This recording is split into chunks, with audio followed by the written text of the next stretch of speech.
Coucou YouTube, j'espère que tu vas bien. Alors ce soir on se retrouve, comme tu as pu le lire dans le titre de la vidéo, pour un Lenormand Challenge, le Lenormand Challenge, qui a été lancé donc par Sabrina Passion des Oracles, que j'ai découvert il y a quelques semaines. Et je me suis dit, bah tiens, si je reprends ma chaîne YouTube, pourquoi pas faire ce challenge. Donc j'ai repris le rythme de ma chaîne YouTube, enfin le rythme, je te garantis pas d'être régulière, mais voilà, je reprends le goût de partager, repartager avec toi ma passion des cartes, entre autres. Donc le Lenormand Challenge, qu'est-ce que c'est? Donc déjà ça a été lancé par Sabrina Passion des Oracles, et donc ça se divise en 4 parties, et 4 parties de 4 questions chacune. Je l'ai vu sur la chaîne de, je vais quand même le citer, je l'ai vu sur la chaîne de Muirgen Tarot. Alors, si tu passes par là et que j'ai écorché ton nom, pardonne-moi. Voilà, Muirgen Tarot. Et donc voilà, j'ai repris toutes les questions qui ont été établies par ce challenge. Et donc, on va commencer par la première question, sachant que j'ai fait un petit variant avec ce challenge. Team Verseau. J'ai inclus 3 jeux de cartes traditionnels parce qu'en fait Mademoiselle Lenormand, ce n'est pas elle qui a créé le jeu Mademoiselle Lenormand. Elle travaillait à son époque avec un jeu de cartes traditionnel, donc je me suis permise de rajouter 3 jeux de cartes de cartes traditionnelles qui sont inclus, enfin que j'inclus bien évidemment dans mes réponses aux questions qui vont être posées. Voilà. Alors, on va commencer par la première question, la première partie. Donc, première question. Quand est-ce que j'ai commencé Mademoiselle Lenormand? Alors, j'ai commencé il n'y a pas très longtemps que ça. Il y a à peu près 3 ans, en fait. J'aime beaucoup l'époque victorienne, l'ancien, les années folles, les années 20, les années 30, et du coup, ben voilà, comme je me suis, en me réintéressant à la cartomancie, j'ai découvert donc Mademoiselle Lenormand. J'ai d'ailleurs fait quelques posts sur mon compte Instagram, entre parenthèses, voilà. Et donc du coup, voilà, j'ai commencé à m'intéresser à Mademoiselle Lenormand il y a 3 ans, voilà. Alors, avec quel jeu j'ai commencé? Alors, en premier lieu, j'ai commencé par m'intéresser à la cartomancie traditionnelle, puisque comme je te disais auparavant, Mademoiselle Lenormand travaillait à son époque avec des cartes de cartomancie traditionnelle. Donc, j'ai commencé à travailler avec le petit Eteia, qui, je pense, c'est un ancêtre de Mademoiselle Lenormand, je pense. Après, je ne suis pas... Donc, elle reprend en fait les cartes traditionnelles avec des mots-clés ou des phrases. Par exemple, la Dame de cœur est ici, représente donc, suivant le sens où tu la piges, une femme blonde. Et, alors, je te montre d'autres cartes, quand même. Alors, j'ai commencé, pardon, j'ai commencé, mais je n'ai pas terminé. Parce qu'entre-temps, j'ai découvert des Lenormand plus modernes et qui, du coup, m'ont facilité l'apprentissage. Mais voilà, je garde sous le coude ce tarot, ce petit Lenormand. Enfin, c'est même pas un petit Lenormand, cet ancêtre du petit Lenormand. Je m'étais acheté ce livre qui regroupe donc toutes les explications de chaque carte. Voilà. Donc c'est une reproduction brute du petit Eteia, Art de tirer les cartes, l'édition de 1874. Produit aux éditions Hachette, et celui-ci BP Grimaud. Voilà, l'Eteia BP Grimaud. Donc j'ai commencé avec ces cartes. Je n'ai pas fini, comme je te disais. J'ai pas fini l'apprentissage puisqu'entre temps je suis tombée sur des Lenormand absolument magnifiques et plus facile d'apprentissage pour apprendre du coup le Lenormand. Donc j'ai voulu partir de la base, mais finalement j'ai sauté les étapes. Bref. Et donc ensuite, j'ai travaillé avec celui-ci. Donc c'est les rêves enchantés de Lenormand, de Mademoiselle Lenormand, de Ciro Marchetti aux éditions Exergue. Alors, hop. Donc c'est un oracle, un petit Lenormand, décidément. Il est pas mal, il est très bien même, je dirais. Il est pas mal, il est très bien. Voilà. Là, on a l'arbre qui représente la santé, le bien-être, l'enracinement. Voilà, la faux, enfin pas la faux, la boline, la 10, voilà. Le jeune homme. Alors, il y a 2 cartes d'hommes et 2 cartes de femmes. Mais il y a également 2 cartes pour les oiseaux. Que je trouve absolument splendides. Que j'espère trouver... Ah, les souris, elles sont très mignonnes.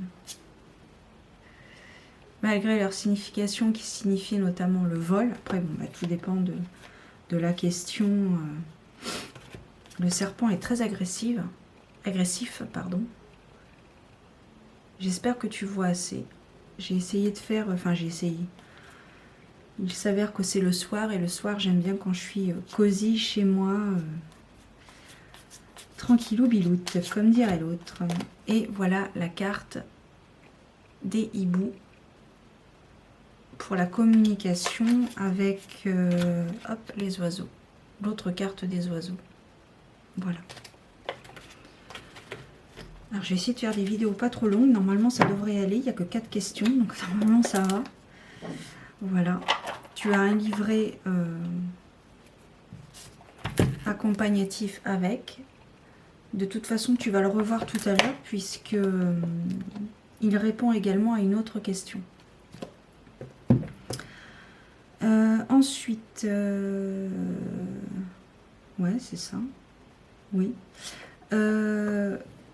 Concernant les débuts de mes cartes, de mon travail avec Mademoiselle Lenormand, je m'étais également acheté celui-ci, la Sibylle de l'Oracle, qui est un dérivé de Lenormand. C'est pas un jeu de Mademoiselle Lenormand pur, puisqu'il y a plus de cartes. Oui, il y a plus de cartes.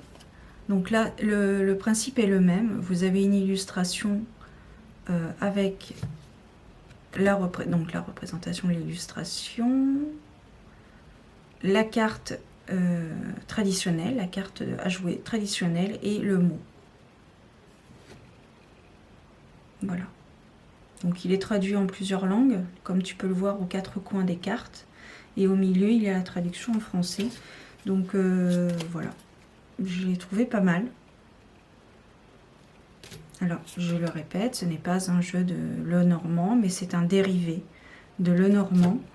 Et du coup, pour moi, il peut être inclus dans ce challenge. Voilà. Il est très aidant aussi.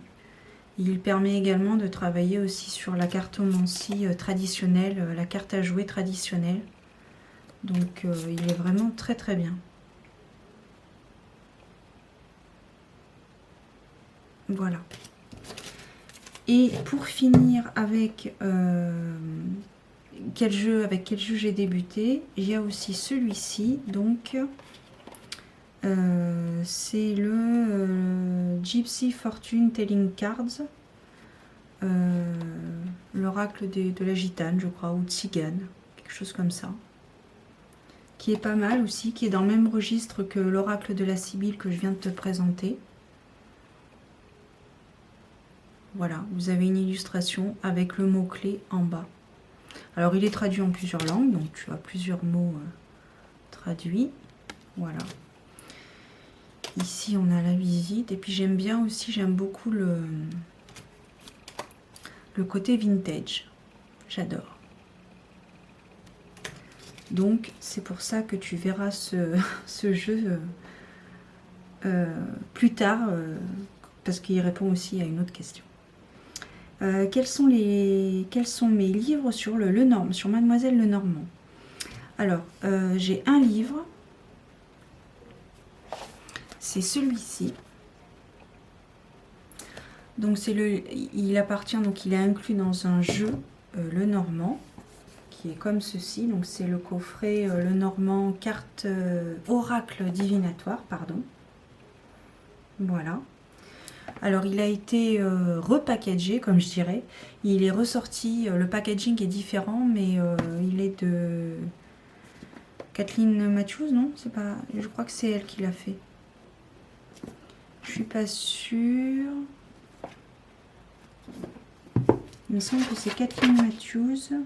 Kathleen Matthews, effectivement, avec des illustrations de Virginia Lee aux éditions édition Très Daniel. Donc ce livret est très intéressant. D'ailleurs, je ne t'ai pas mentionné Eteia Grimaud, l'oracle de la Sibylle. De toute façon, ceux-là, tu les trouves facilement. L'Oscarabéo pour celui-ci, pour l'oracle de la Sibylle. Et pour l'oracle Tzigane, mais c'est marqué en plus. Il a été fabriqué en Australie, si ça peut t'intéresser. Piatnik. Hop là. Piatnik. Hop là. Et donc, je te disais, en livre, celui-ci est très très intéressant. Et d'ailleurs, je l'ai vu passer plein de fois en recommandation pour l'apprentissage de Lenormand. Il est très très bien. Il est très très bien conçu. Il y a des associations. Il y a une explication à chaque fois sur la carte en elle-même. La correspondance avec la carte à jouer traditionnelle. Et tu as aussi une histoire. Enfin, une histoire. Voilà. Je te laisse lire. Bon, ça, ce passage-là, je le lis pas trop. Je lisais, enfin je lis toujours, de toute façon je m'en sers toujours de ce livret, voilà. L'histoire et puis les associations, les significations bien évidemment. Et il est vraiment, et les combinaisons comme je te disais, il est vraiment très très bien conçu. Et ce qui est le petit plus aussi avec ce coffret, c'est que tu as un tapis pour faire le tableau. Si tu souhaites faire le tableau avec les 36 cartes. Alors par contre j'utilise pas les cartes, mais pourtant il est très très beau, mais je sais pas. Alors il y en a qui disent que c'est parce qu'il est trop chargé. Ben, moi je dirais non, c'est pas qu'il est trop chargé, je sais pas en fait pourquoi j'ai.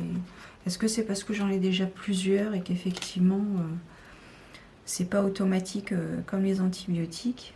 Enfin les antibiotiques c'est pas automatique. Ouais, bon, bref, c'est mon humour du soir, hein, faut pas m'en vouloir.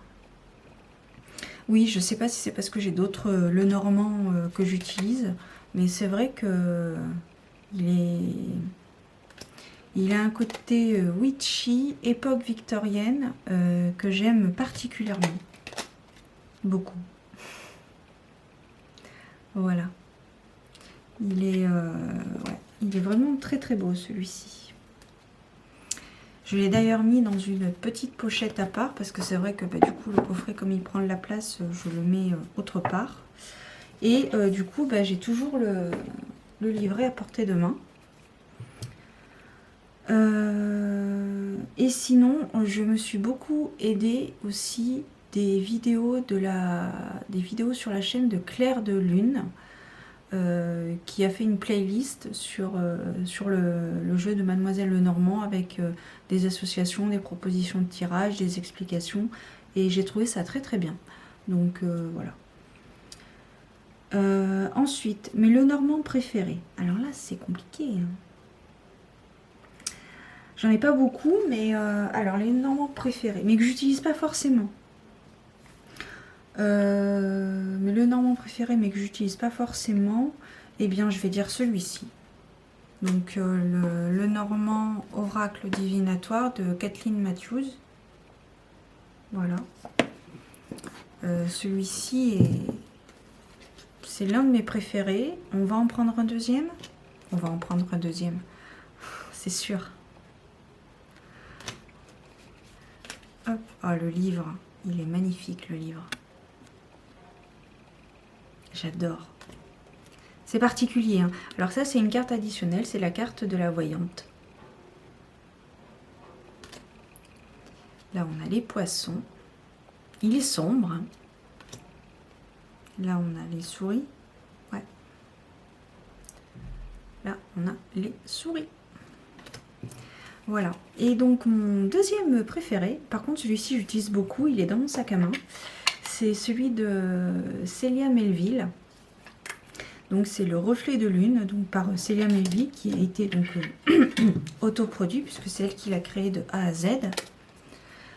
Donc, celui-ci, c'est mon préféré. Il est magnifique. Je t'ai fait une vidéo, pareil, si tu souhaites en savoir plus. Et je te mettrai de toute façon en barre d'informations les liens vers son site internet. Elle a une chaîne YouTube, un compte Instagram. Donc si tu as ses réseaux sociaux, je t'invite à chercher. Célia Melville, tout simplement. Voilà. Eh bien écoute, on a terminé. Ça tombe bien, ma batterie va tomber en rade, comme dit à l'autre. Je te dis à demain pour la deuxième partie de ce Lenormand Challenge. À très bientôt. Bisous, ciao.